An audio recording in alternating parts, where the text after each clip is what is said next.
Earlier in the program, Neil Melancon visited with Dr. Kurt Guidry to talk about where we are in Louisiana as far as the harvest and its progress.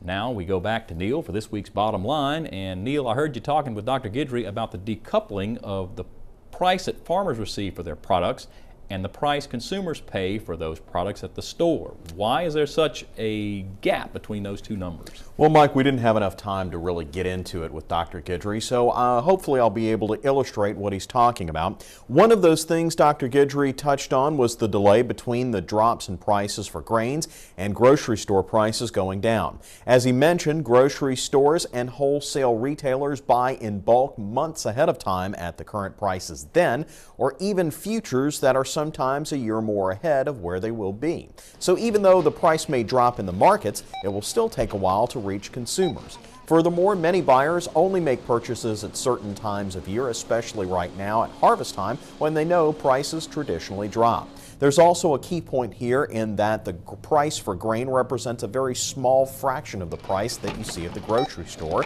Over the last 2 weeks, I've brought out some items that utilize soybeans and corn in various forms.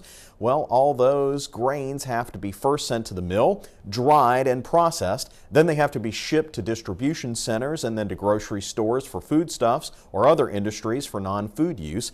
Each step along the way has a cost in manufacturing, packaging, fuel, or shipping, or even labor. Very little trickles down back to the farmers. Now, to give you an idea, an ear of corn like this costs about 40 cents right now, or about $3 for half a dozen ears. For $3 right now, you can buy an entire bushel of corn, or about 56 of these. And that's just for sweet corn, Mike, which has very little processing, of course, associated with it. It just goes right to the grocery store. And Neil, it is amazing the number of steps that a food product has to go through before it reaches the consumer. And a lot of times the farmers don't see one penny of all that markup along the way. Not much. Neil Melancon, thanks.